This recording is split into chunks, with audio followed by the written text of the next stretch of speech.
Welcome to today's session. I sincerely apologize for keeping you waiting for those few minutes. I've been seeing a lot of messages on the chat box. Welcome. I saw some persons from Jos. I saw some persons from Ilorin and the likes. Welcome. We will be going straight to business since we've already spent some time due to some little technical glitch, so we wouldn't want to waste so much time. Surely this should be just an hour long. So welcome once more. I'm King Henry Ize by name, the community manager of Imo State, and it's really an honor to be moderating this very special session. And our topic for this session is marketing strategies for building a product. Marketing strategies for building a product.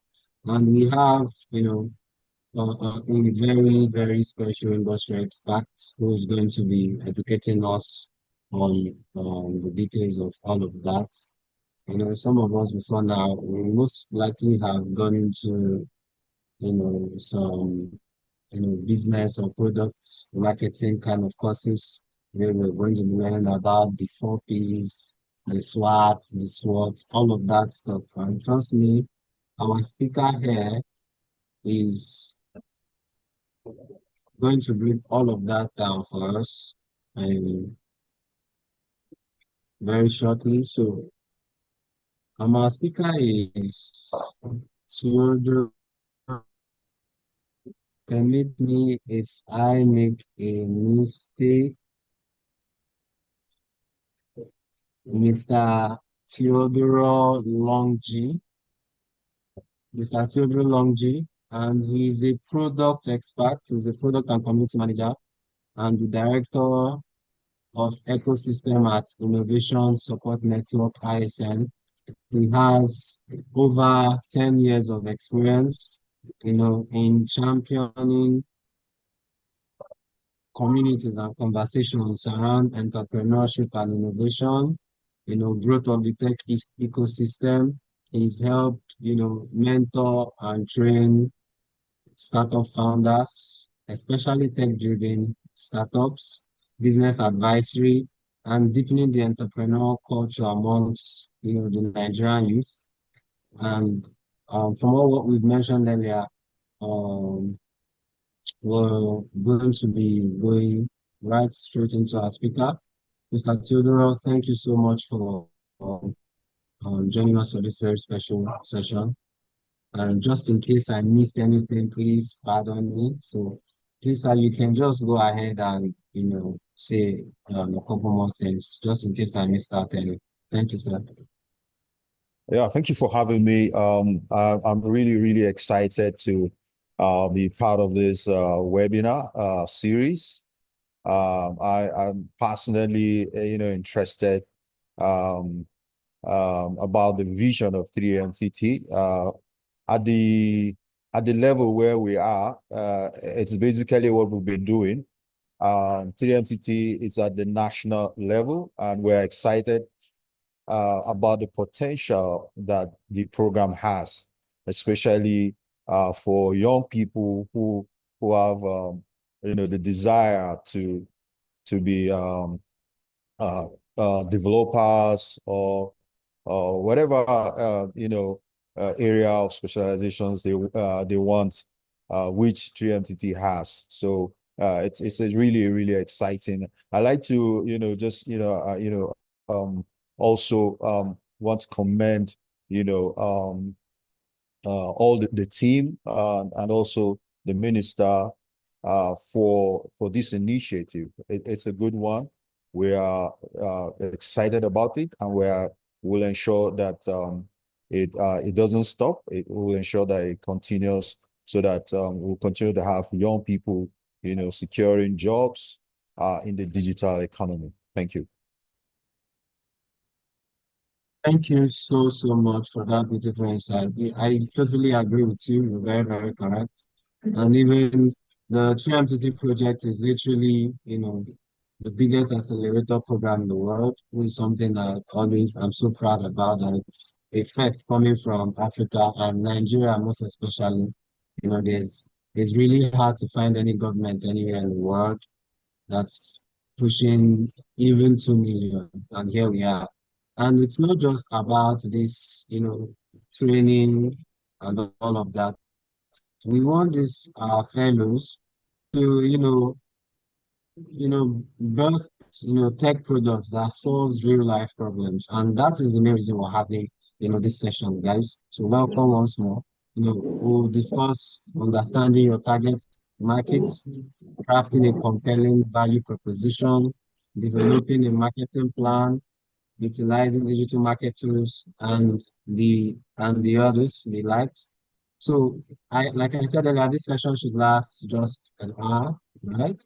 So with the question and answer section, maybe we can just give that a couple more minutes to add to that. And I just want us to have one little question at heart, even before our speaker goes right into it. I want to know how many of you are currently working.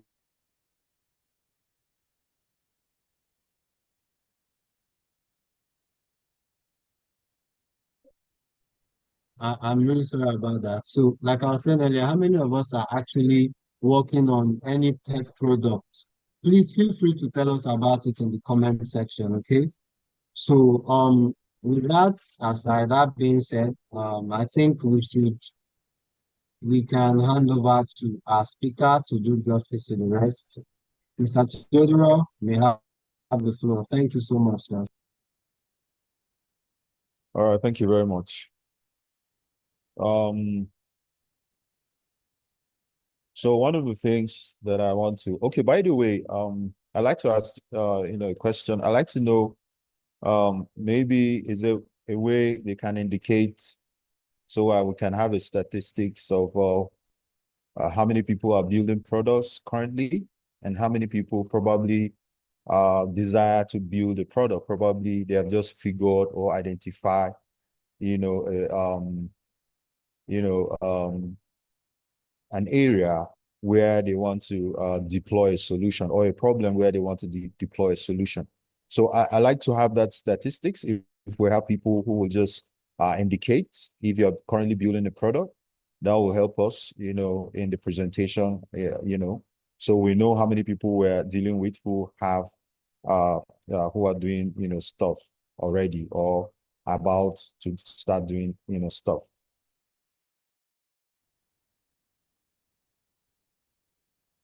Thank you. Okay. So, I think they are going to be dropping that on the chat section on the YouTube channel. So once I see, I'm going to be bringing that up. I see some person like Toru Biri Walter said building. So if you don't mind, Walter, if you could give more details as regards what exactly you're building and the sector. Our speaker would really love to use that to give you more insight. Thank you.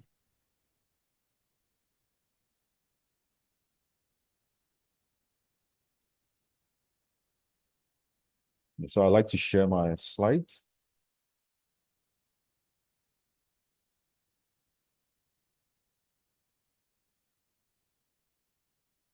Uh-oh.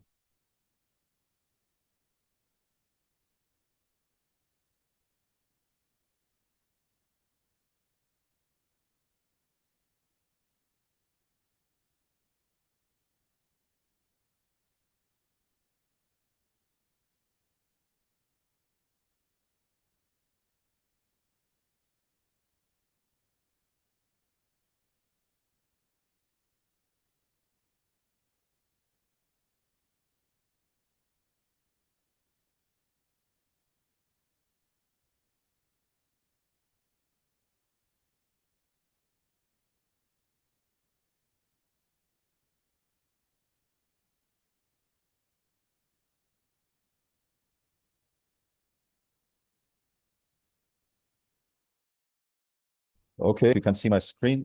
We can get started. Also, we'll be looking at marketing strategies for building and promoting your product.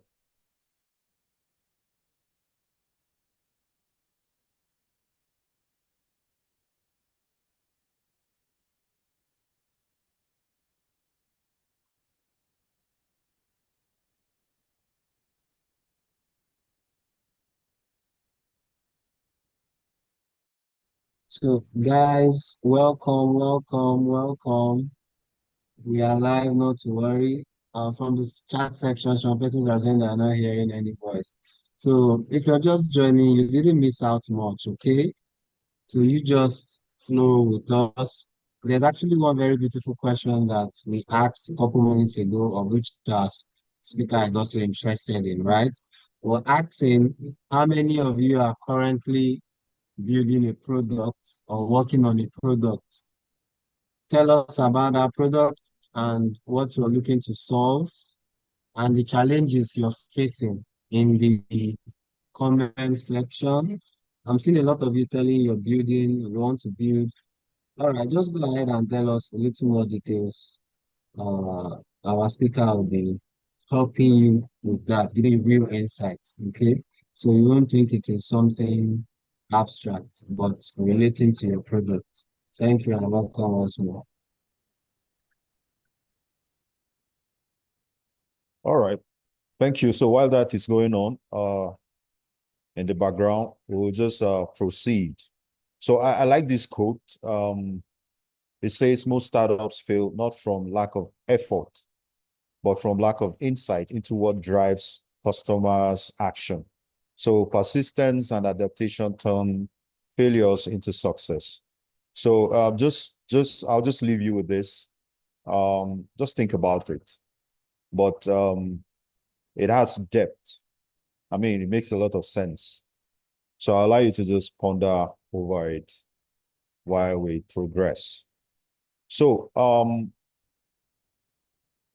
one of the things about the journey of building products or services, it's a journey that you don't casually walk into.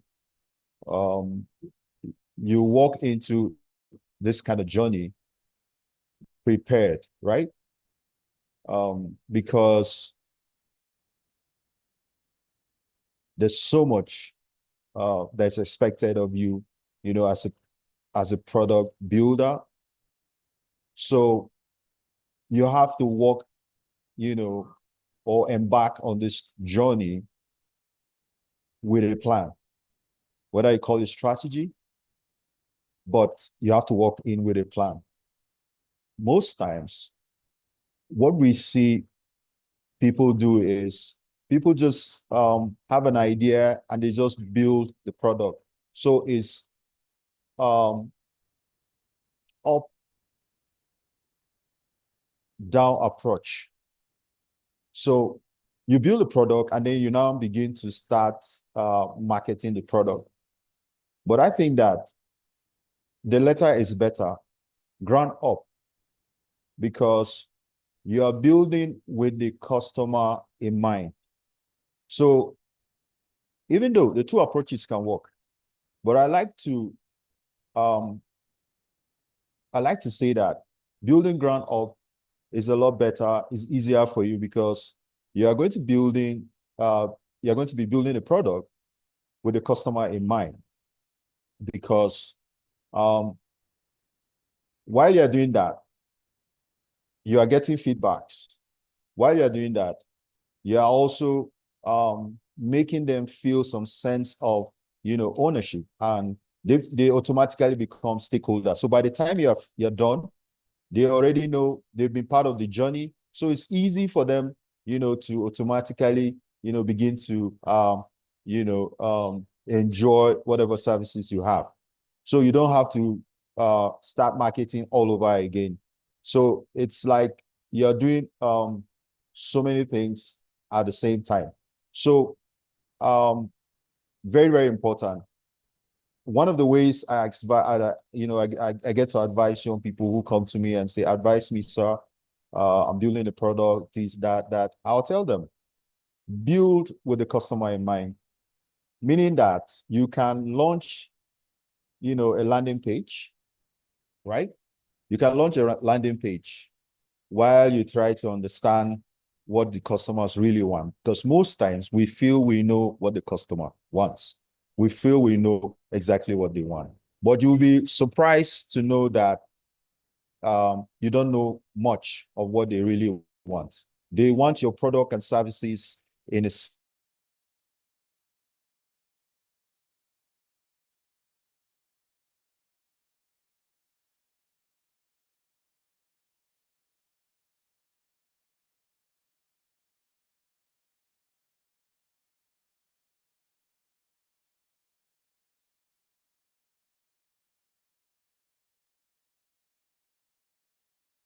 Mr. Theodore, are you there? I think your vocal froze.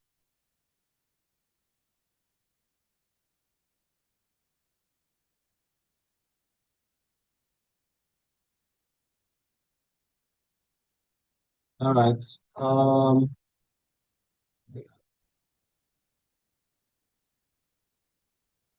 Really, really sorry. I think our speaker had a little, I think our speaker had a little network glitch. So let's kindly just give him a couple minutes to get back. But I don't know if we've actually been learning a lot, because I've actually been learning a lot, right? And it's especially first he was talking about, you know, before he disconnected, I heard him talk about um products, right? You're trying to market a product. One mistake some persons make is that they try to get that product first before they start looking out for the needs of people. That's actually a wrong way to build, right? There has to be that need first, so that while you're building, you don't really have to go stressing about that again. So in the meanwhile, we asked a question on the chat. We asked a question on the chat, and I have a few persons that has dropped something about that.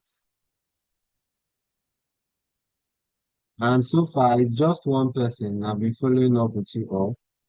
And that's Ibrahim Laweso from Adamawa State. He said, we are currently trying to build a web-based market. We're currently trying to build a web-based marketplace. We're currently trying to build a web-based marketplace mobile application that will enable that will be able to link farmers and buyers to do business.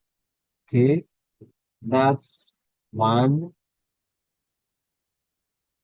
And we also have Unebu Emmanuel. So Unebu Emmanuel says, I'm into chemical production as a chemist, and the challenge is the cost of production as a result of high cost of product or chemicals. And I'm working towards reaching market demands. Okay, that's the second person. Any other person here? Okay, so that's just the two questions that we have. So, guys, I'm here to receive those your challenges, to learn about your products, so that our guest speaker would also be, giving us insight on how to navigate those challenges. So please feel free to drop those questions in the chat box.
So I actually saw a very, very interesting question, right? And that question is from Stilson Torubiri Walter, right? He asked, what exactly is market fit and how does one's product attain market fit? I really like that question. So I'm just going to paste that on my notepad so that when our speaker is back, he's going to attend to that, right? But nonetheless, these terms are literally very self-explanatory. Mm. This are really, really self-explanatory, right? Market fit is when your product is fit to be shipped to the market. That is when it is market fit. And when it is market fit, your product has already attained it. Okay, you are asking, how does your product attain it? Okay, take I think you speak about a product. Okay, you didn't get to talk anything about it. You didn't get to speak anything about a product. But let us take one product now, for instance. Let's use Ibrahim Laweso's product. He said he wants to work on a mobile application that will link farmers and buyers to do business, right? So how would his product attain market fit, right? That is where you've done, all the research, you've built everything, and then you finally have farmers onboarded into the platform or into the mobile application. You have farmers onboarded, and you have the end users, which he regarded as buyers. But the main thing, right, is actually the farmers, which is actually the core of that product. You need to have at least onboarded, some farmers. Let's say if he's from Adamawa State, let's say he's building for Adamawa State. Let's say he's building Adamawa State, and let's say Adamawa State now has about 21 local governments, right? 21 local government. And let's say his residence in Yola, for instance, right?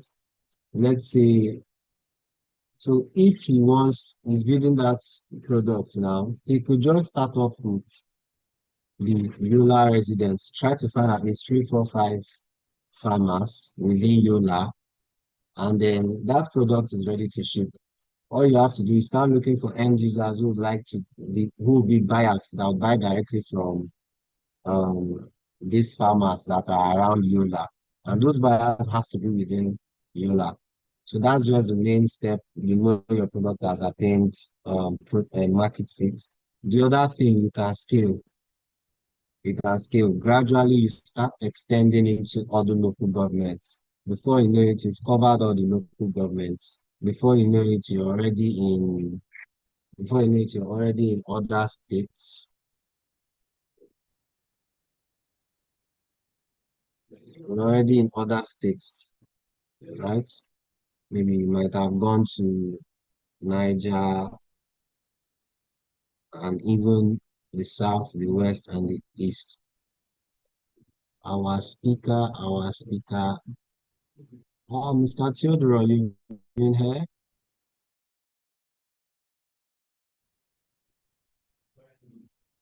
All right, welcome back, Mr. Theodore. Our speaker is back, so we can leave a clapping emoji on the chat section. So, sir, if you're ready, you can have the floor.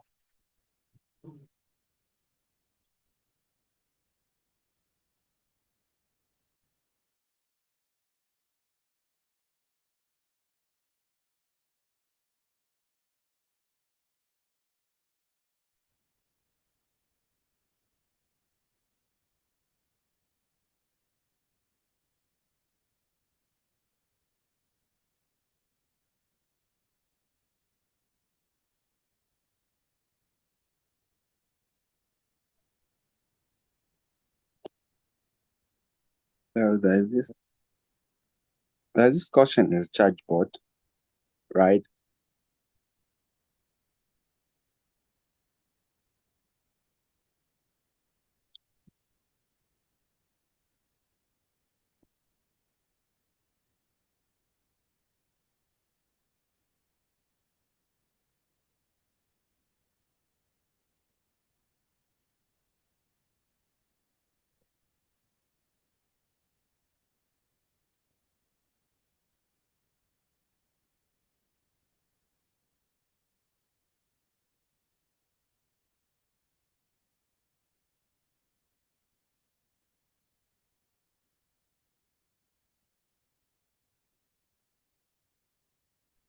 Our speaker is still setting up his audio.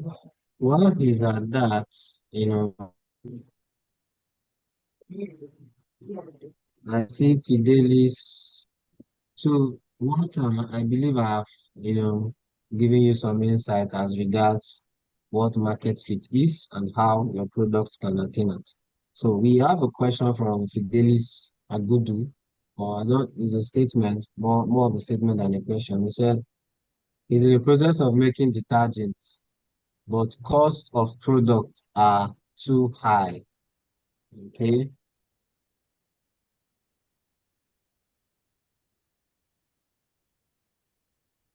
So we actually have a lot on the chat board. There's a question I think which might interest you. Yeah. A fellow is going on a track of product management at 3MTT, and his question is how can he become a product manager and earn from it after the product management course at 3MTT. So how can you respond to that before our speaker back? Since you are taking some questions, so let's take more.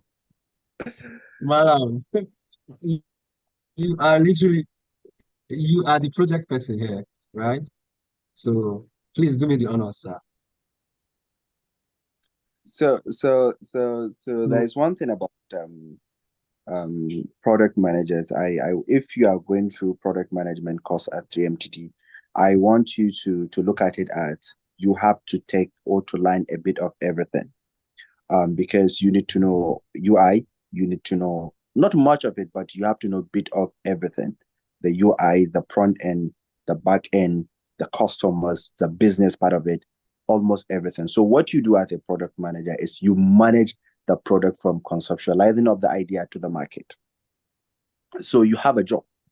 You have a job to do. You work with the engineers, you work with the UI UX guys, you work with the business strategies, you work with the salespeople, you work with everyone till that product is a success.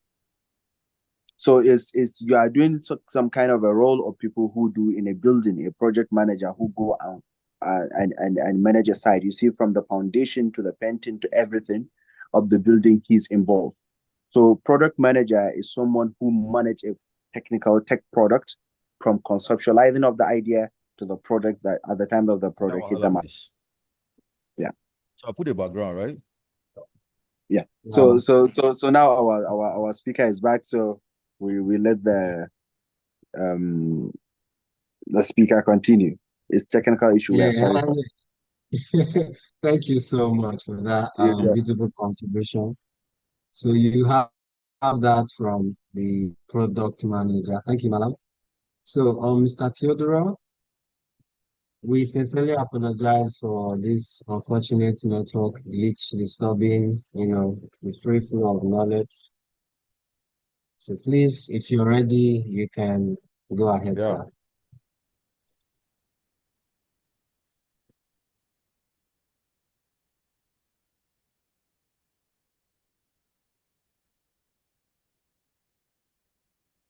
And even to also feed you in, we actually have a lot of fantastic questions coming in from our fellows. We have a lot of fantastic questions coming in from our fellows here. So once you're ready, I'll give them to you.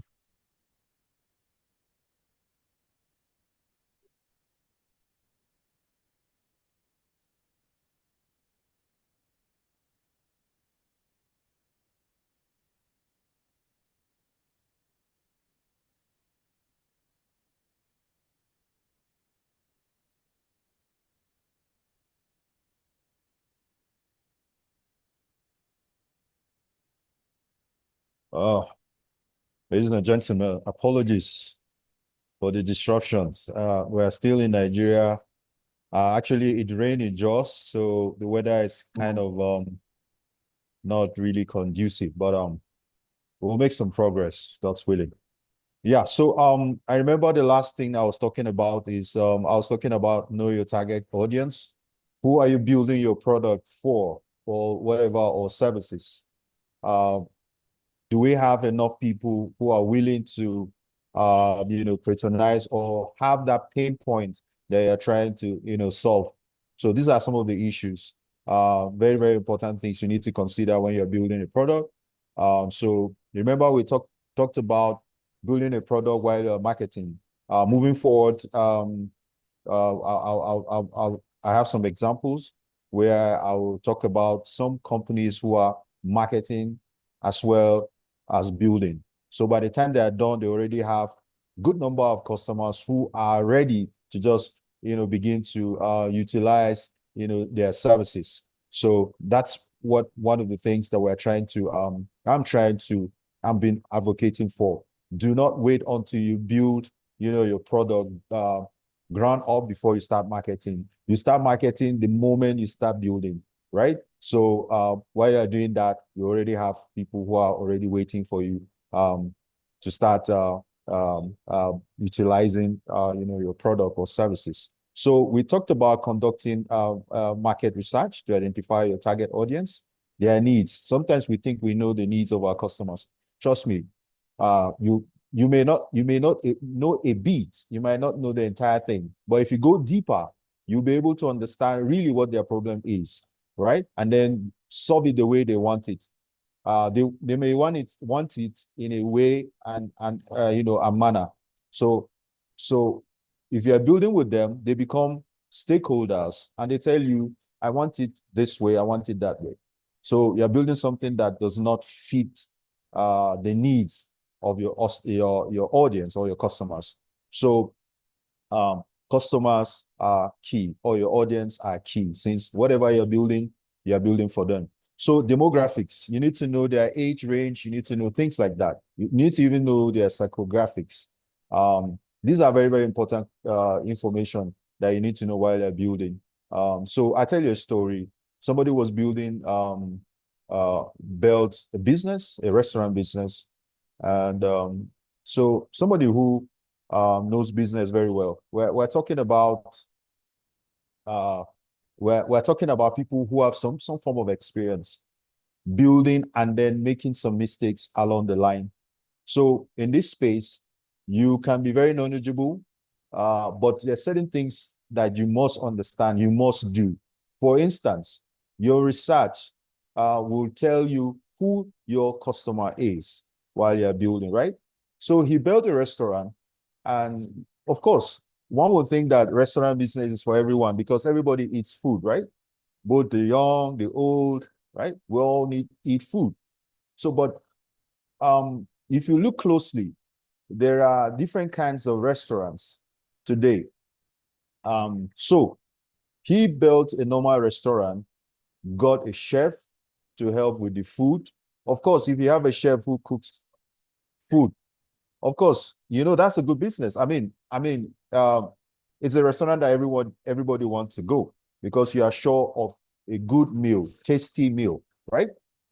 But after a while, he noticed that business wasn't really good. The business wasn't growing.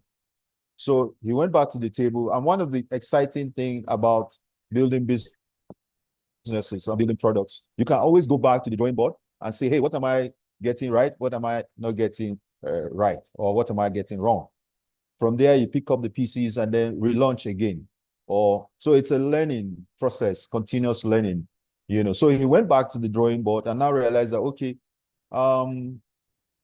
so to cut the long story short, he now realized that he is serving the wrong audience, right? This is because at the end of the day, he also realized that he is supposed to be selling ambience, not even the food. So you know what he did?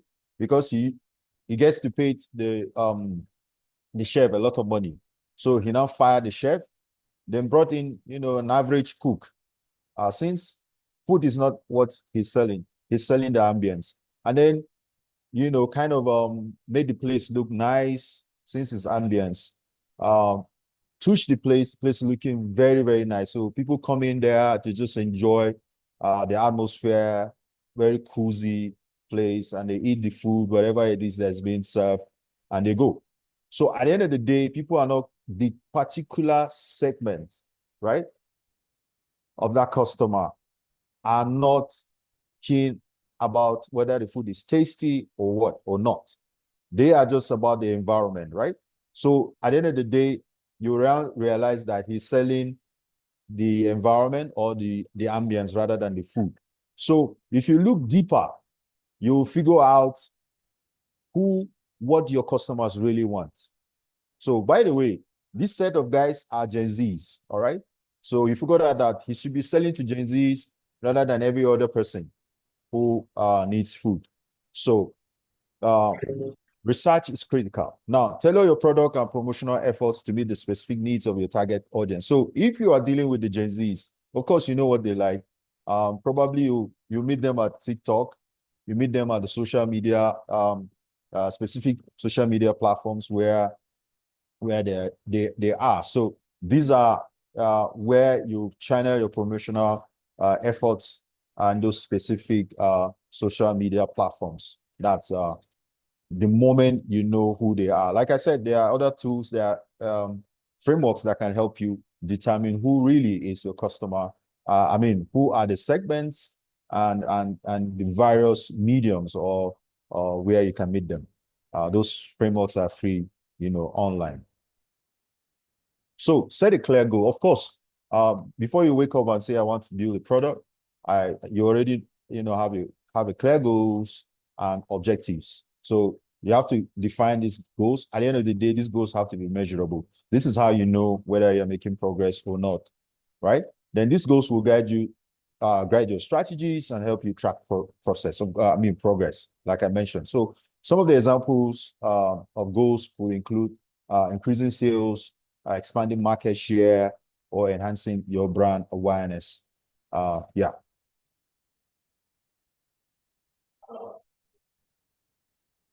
So develop a unique value proposition. This is very critical. Your value proposition is your offer of value. So what value are you offering for your potential customer? This is very, very critical, right? And then who are the competitors? What are you doing differently? What is unique about your product or services? So you have to be able to clearly, communicate these unique benefits and value that your product offers to customers. So clarity is critical in this case. So then the next will be your unique value proposition should address, these points. Okay.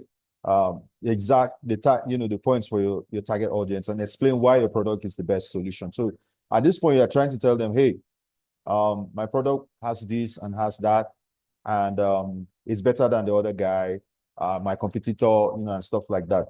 At this point, you're basically pitching, your product. So you need to build a strong brand identity. Your brand identity is basically those elements, that makes your business, stand out. Things like your logo, your color, and things like that, or even your tagline. What is your tagline? So these are things that make distinguish you from other guys who are operating in the same space, who are probably building in the same space, probably the same product. These are your competitors.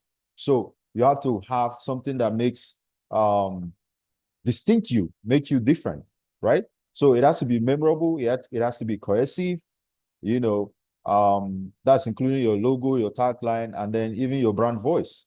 So consistently communicating your brand identity across all marketing, channels. Like I said, while you're doing your research, you identify who your audience are. You already know where you can meet them, using the channels that the channels to meet them.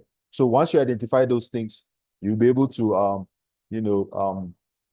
send in whatever information in their direction. You communicate with them in those using those channels. For instance, if they are in Instagram or they are in Twitter, so you know how to reach out to them wherever they are. So creating a compelling marketing strategy is critical, right? So because already you have other people operating in that space. They are your competitors. So you have to come up with something compelling enough for your audience to stick with you, or else they go to the other person. So again, you have to identify the most suitable marketing channels to reach your target. I talked about that earlier. And so then utilize a mix of digital marketing, traditional advertising, and then public information. So usually both the traditional and the non-traditional marketing strategies. You have to look at it. Word of mouth, using either flyers, going to the newspapers. So whichever way that suits your business or your product, you figure it out and then use that channel, to do your publicity. Word of mouth is very strong, where someone will talk about, so long as the moment he enjoys your services or your product, he becomes, your ambassador. People just talk about, oh, if this particular product, no, if you're looking for this particular service, go to this place, go to that place. So people automatically, your customers automatically become, marketers for you,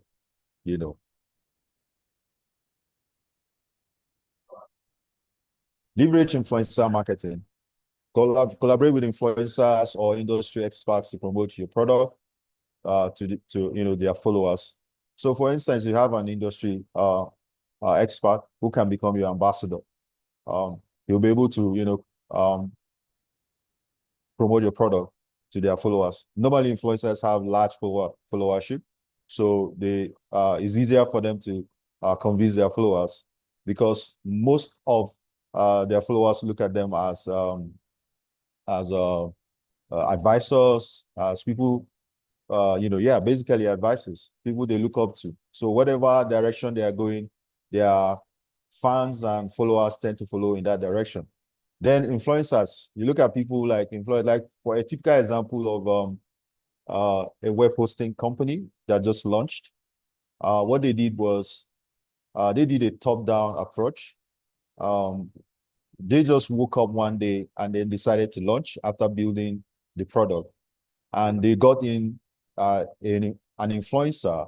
Now, this influencer, because he has a large followership, was giving as much as certain amount, for his followers who will go and follow their social media platforms. So how does he know?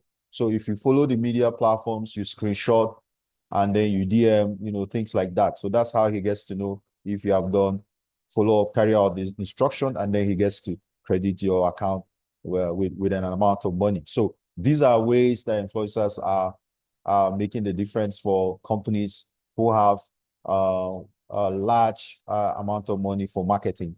But we're talking about bootstrappers, people who are just starting, who are just venturing into the space. You don't have much money, so you have to leverage what you can, which is basically building from down up, right? One of the ways is developing a landing page, and then have people who will come in, register or sign up under your wait list, right? So by the time you launch, they will be the first people to be notified about the launching of your product. So one of the ways that these things can be done, I saw a company, a fintech company who is doing that already. I saw it has 3,060 something, followers already.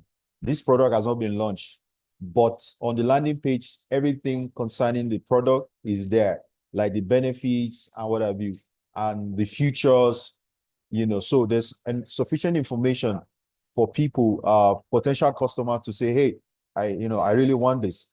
So, and then again, there's where he's saying, follow up all the social media platforms. There will be 20K for the first 100 people, the moment the product is launched. So these are some of the ways, influencers are marketing, for companies, and so, and then again, they keep engaging, these guys, the followers, right? Who will, potentially become customers, right? So they're engaging them with content here and there, so they don't get bored and probably leave. So while the product is being built, they are also engaging they're giving them something. I mean, you come in there, there's this information or that information just for entertaining purposes. So these are some of the ways. Then choose influencers whose audience aligns with your target market. Now, you can't choose somebody who is doing something different from, he might not be able to, he may not understand your vision, I'll not work with your vision. He might be communicating something else while your vision is saying the other thing. So you have to find people who are operating in similar, space, enough for them to convince and influence their followers to, become your customers. So utilize social media marketing. Yeah, social media is powerful today. We're in the digital economy. So very few people are not utilizing social media. Very few. But you know how powerful it is.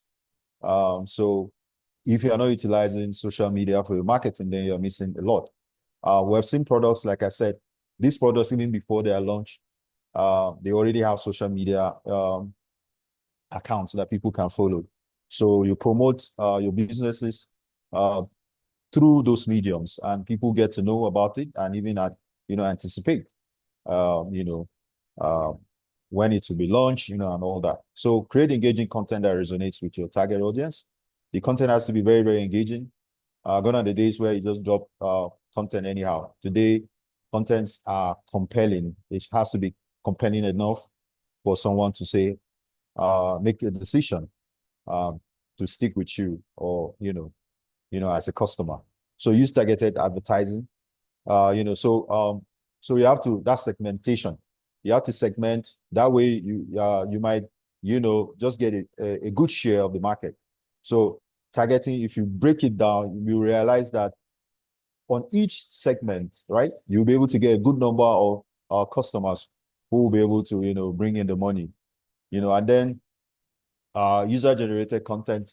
You have to get users to generate content for you. One of the ways is testimonials, and all that. So you have people who have utilized this, your platform or your services. They can say a thing or two about it, good things, of course, about it, So at the end of the day, it will able, these things will boost your visibility on social media, platforms. So implement customer relationship management, CRM. Most companies utilize CRM. That way they nurture, a customer relationship. And, because CRM kind of enable business owners or product owners to to track data, to keep some form of data about their customers. So it's a good way. It's a good way to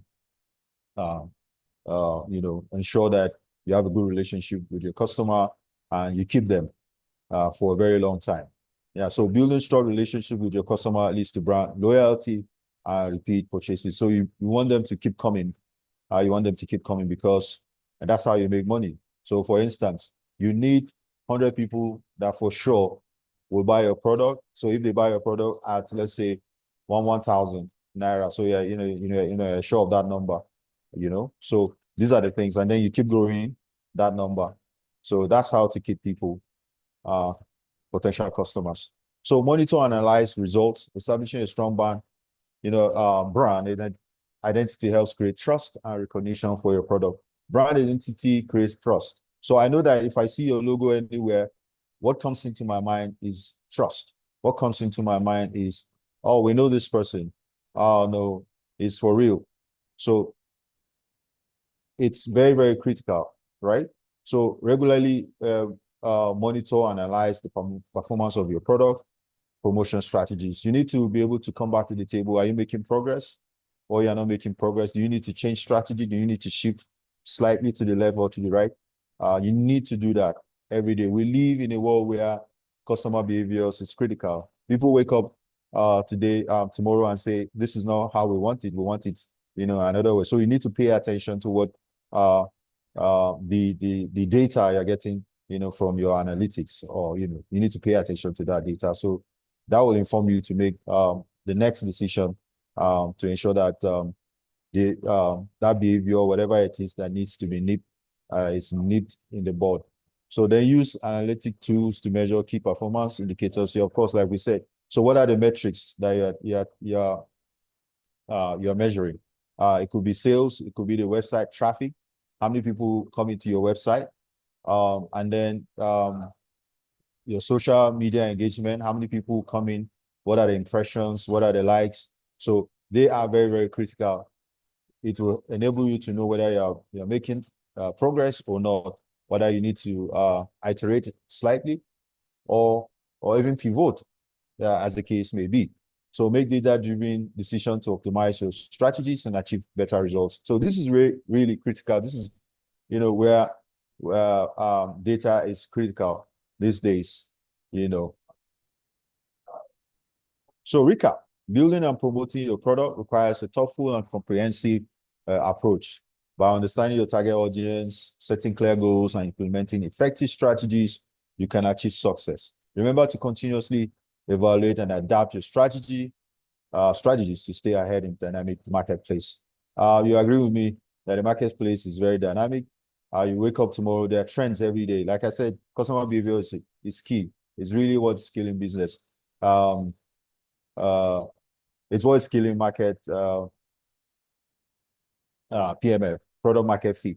Is what's killing product market fit. So when you think that you have arrived, you have a good number of customers who are bringing in the money every day, and then you realize that it keeps, you wake up another day and now realize that the number is going down. It's behavior, right? Behavior has changed. So what do you do? What are the measures you need to put in place to mitigate that? So again, building ground up for me is critical, because once you have the product, once you're building the product, you are building with the audience in mind. It means that they already know the product. So that's already marketing in itself, right? So at every point, ask them questions like, how would you want this? Taking feedback, and then you're building. Before you build the product, before you're done, you realize that 90% you have something that takes care of the pain point of your audience, because you have already marketed the product for them, right? So you don't have to come after building and then you are marketing. Now it takes time. All these things takes time. So if you're marketing while you're building, you are doing most of the job of marketing.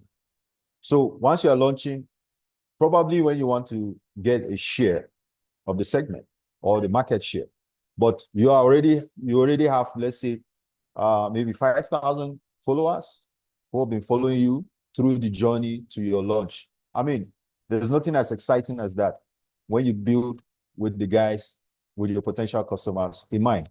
When they are part of it, they become stakeholders, like I mentioned. They kind of own it.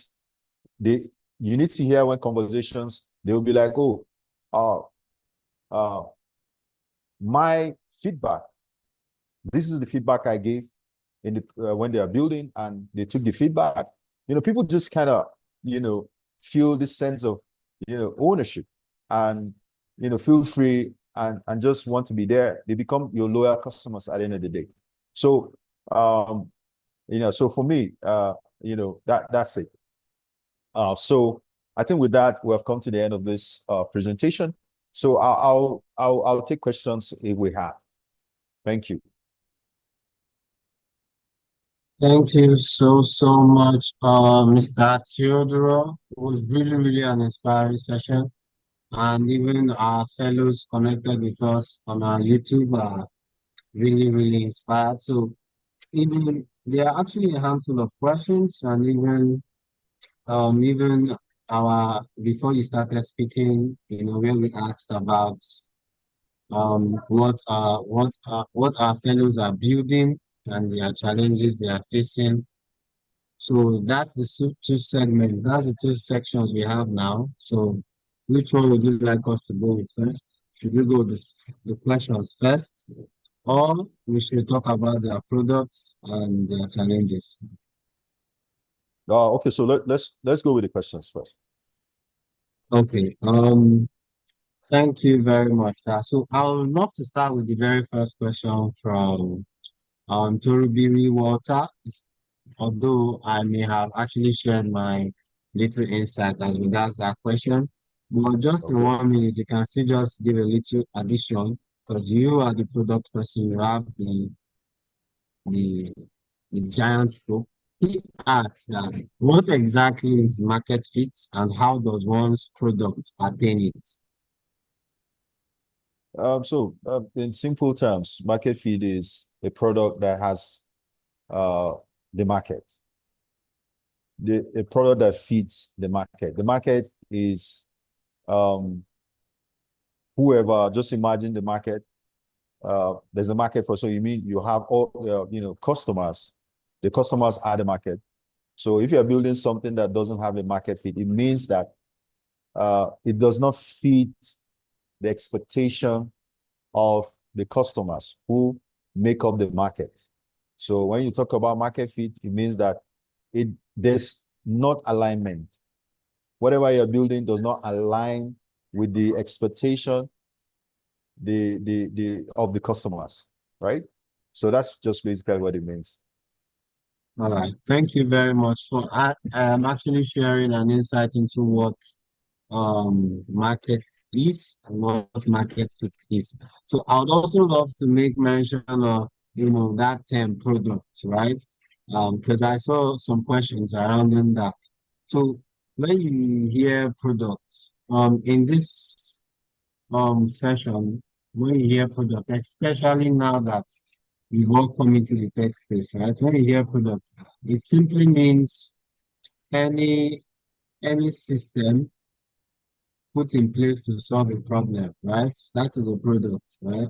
So somehow there are both tangible and intangible products, like your food or your fruits. They are tangible products and they help you quench hunger, right? Jumia and Konga helps you shop.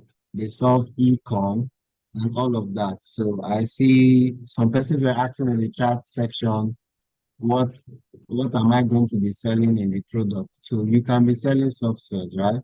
And also someone also he asked this question countlessly, and that is Kehinde Michael. He said, how is product management relevant to my course, cybersecurity?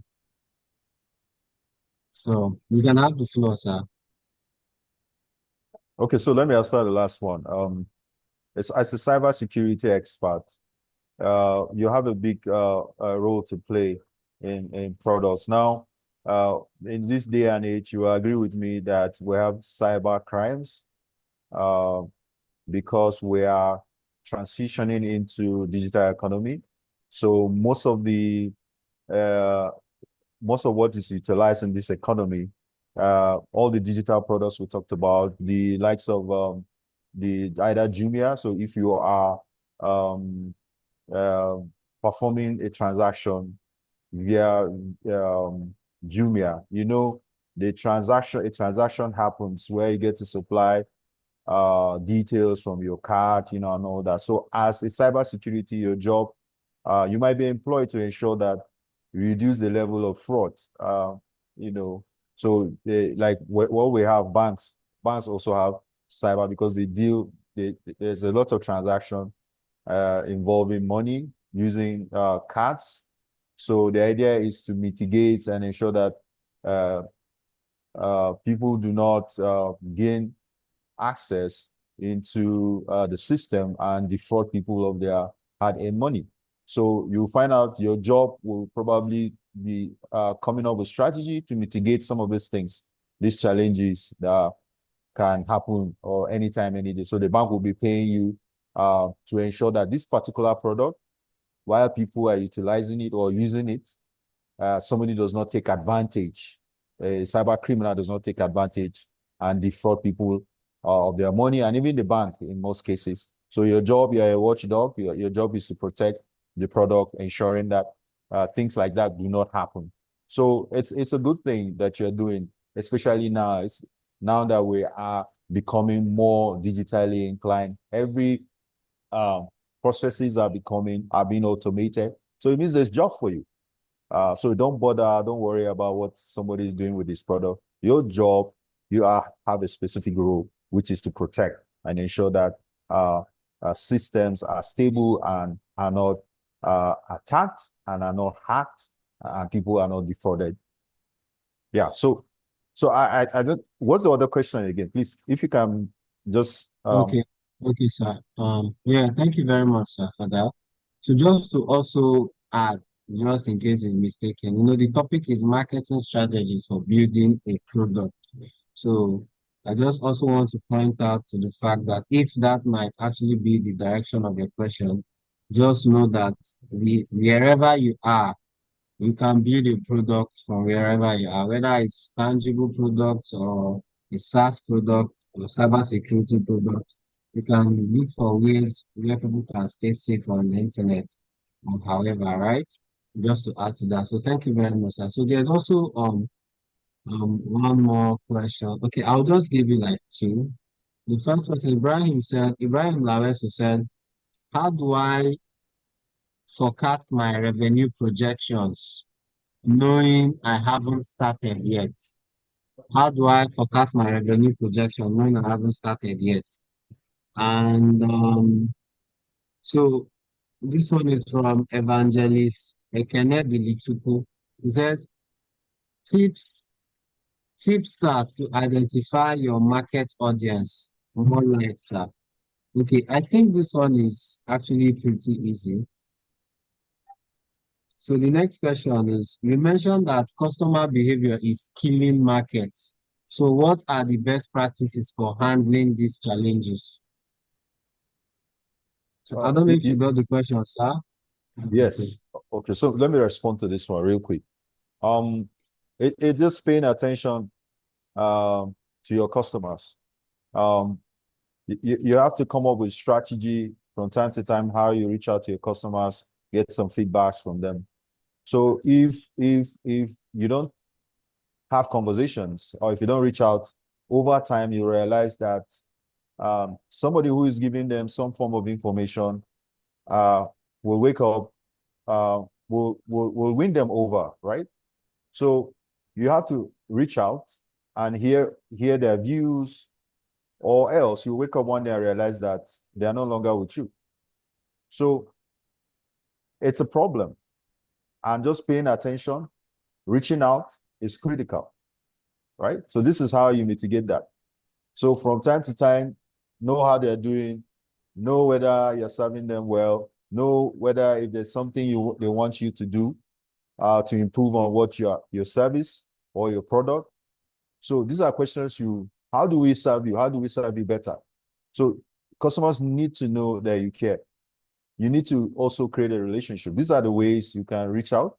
If you have a relationship with them, it means that you can reach out to them anytime, any day, and they can give you their candid opinion as regards the product. So if they are changing their mind, they can tell you, this particular product is doing this. Why not? You can do it also. So these are the things you get to hear. So it keeps you on your feet, and then it keeps you competitive.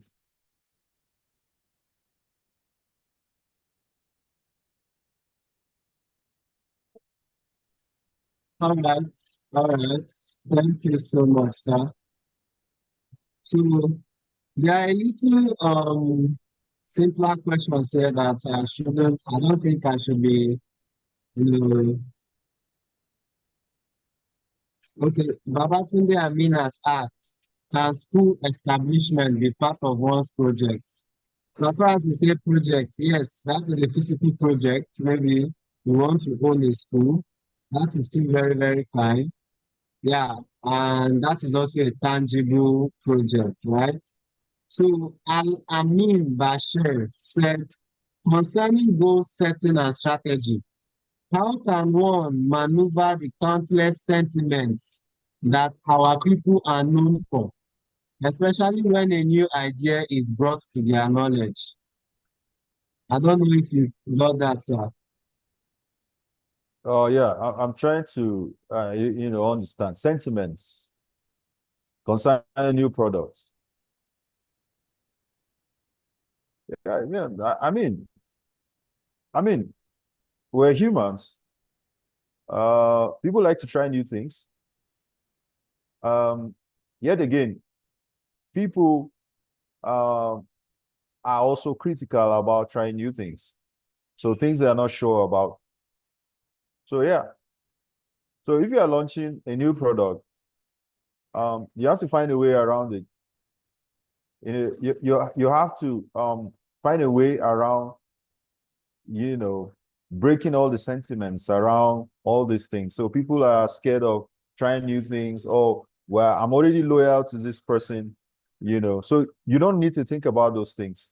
All you need to think about is, how do I acquire these guys? How do I acquire these customers? What can I do, to ensure that these guys, this audience, um, get to like my product. So, so you need to look beyond the sentiments, or whatever it is. You need to look beyond that. Yes, you're very, sir. Thank you so very much for that.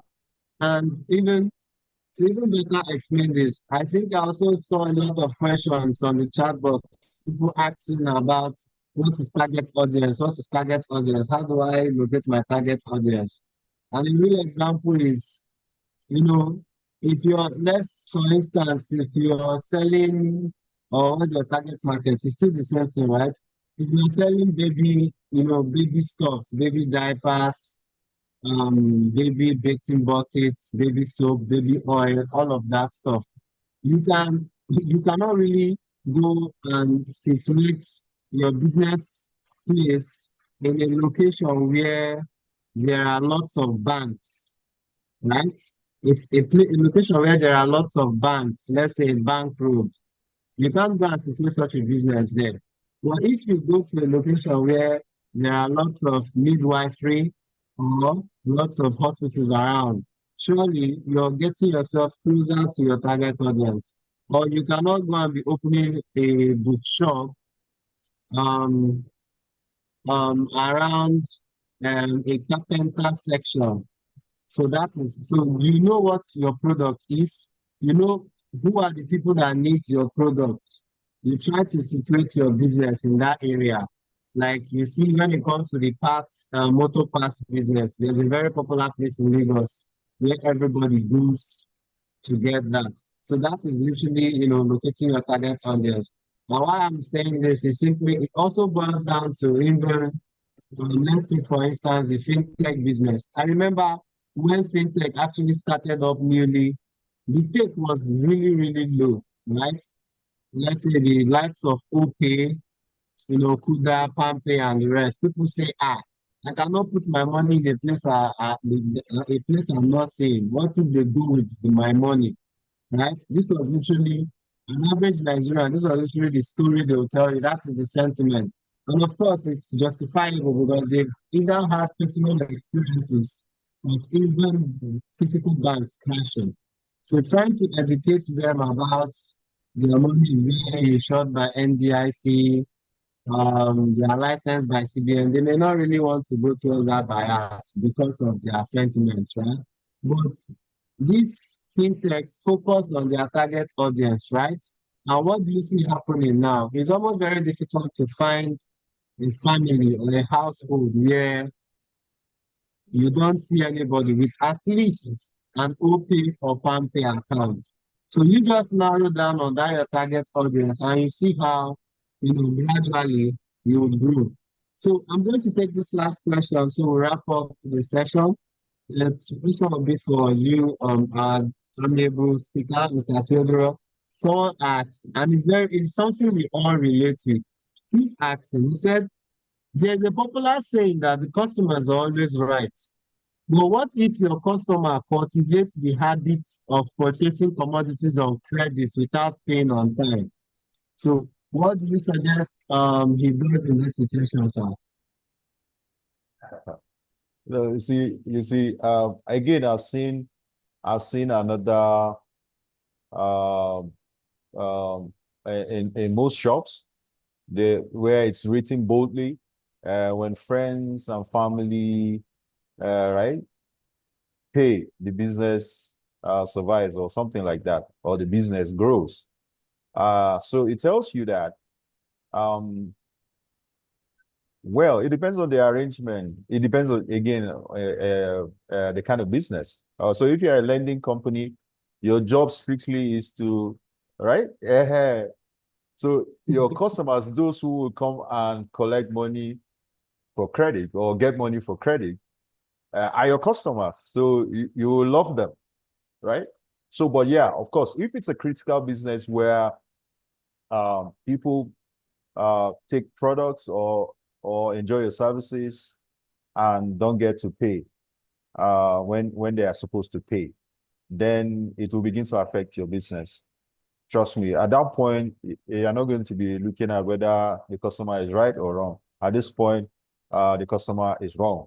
The customer can be wrong, but most of the time, it's just something. It's just a saying that says, just listen. It's in a positive manner, not a negative manner. So whoever is not paying as at when due is hurting the business. So at that point, you will need to ensure that um, some sort of mitigation it's done, because it will affect the business. Businesses are for profit. So if you're not able to make money enough to take the next stock to begin to sell, then the business will is affected and it might possibly die. That's very correct, sir. Thank you so much for that very beautiful answer, right? So, uh, you've gotten your answer, right? You see, when he made that statement, I remember when I was younger, those big aunties would describe on their wall, no credit today, come back tomorrow. So I Right. think your as far as unless you're a lending company like Mr. Theodore said, so if you're not, if you're a lending company, then that already is your target market, right? But if you're not, you can smile back and tell your customer, you are very correct, sir, but sorry, no credit today, come back tomorrow. And one beautiful thing is tomorrow never comes, right? So there is this question that someone just re-dropped again. I think we skipped it earlier. He was asking, um, what was that question again? I saw that somewhere. Okay, he said, how do I project revenue for a business that is in planning phase? He's asking how does he project his revenue for his business, even if he's yet to start. I don't know if you could just throw more light on that, sir. Yeah. So you find business projections in business plans, um, and maybe in pitch decks when you are presenting, um, doing a presentation to, you are trying to get some form of investment into your business. The idea is, to look at the potential of your business. Those things happen because they're saying over time. For instance, in the 1 year projection, 2 years projection, it just projects, like the name, projection. You project into the future. You are saying, uh, this item, right? Um, it goes for 2,000. So if I can sell 30 pieces, right? So this is how much I will make. So you're already into the future. You're already saying, so if I sell 30 pieces of this modem, I have so amount. So within a week or a month. So if you do 1 month by 12, that's a year. So you have that total number, right, of the PCs calculated by the amount of, so it's called unit economics. So you need to know, you are just saying, we know how much it takes to produce this, and this is how much we're selling. This is the gain. So it just gives, a data, a financial data.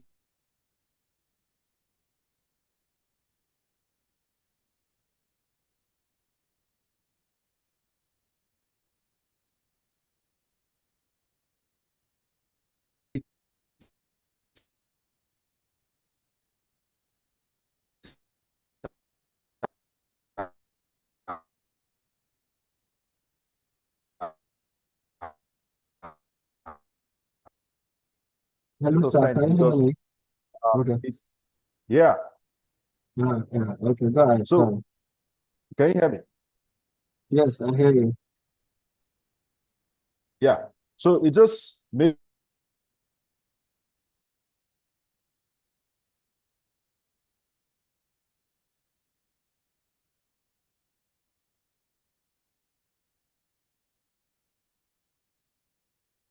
Okay, okay. I sincerely apologize for that. I think his network disconnected again. So yeah, okay, he's back. Okay, you're back.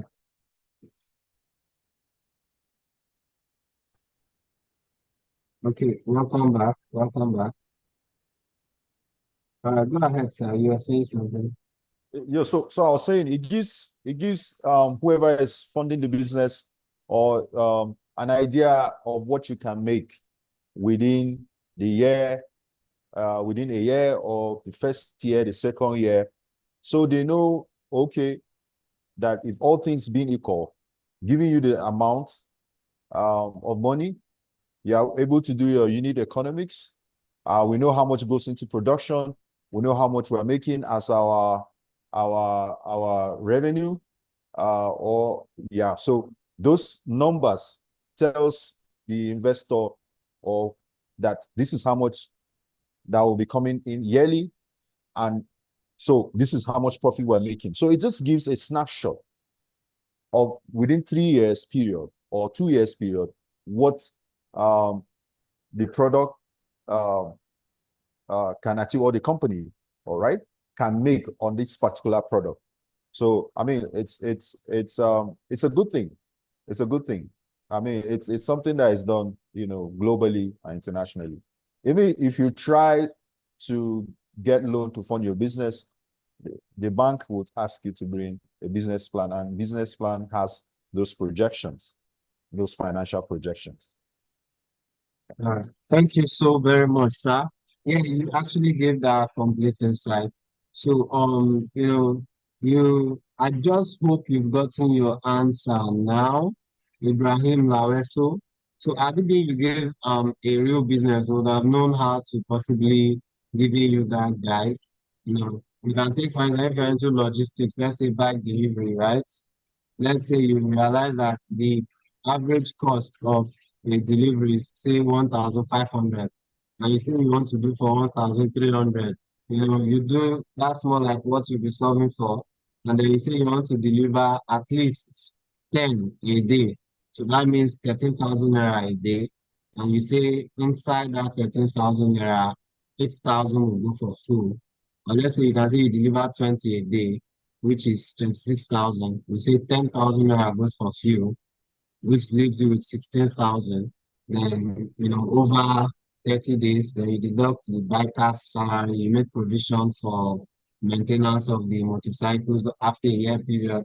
So all of these things is what Mr. Theodore is trying to give you insight to as regards business plan development. So that is simply how you can forecast how much you can make, let's say yearly or monthly. So once you solve for the whole year, then possibly divide by 12, which should give you your average per month, right? So that is that. And thank you so much, Mr. Theodore, for this very fantastic session. and we are really so inspired. And I believe that especially our one graduates will be going out there building, real products that solve real problems, using these guides that you've given to them and us and to scale. So I believe for some of us, I just hope we took screenshot when he shared the slide as regards his social handle, how to reach him. So if you have any other personal stuff, you can reach out to him. He's a mentor, and I believe he would be there to assist whichever way possible. Thank you so much, Mr. Theodore. It was a beautiful time together. You have a pleasant time, sir. Bye. God bless.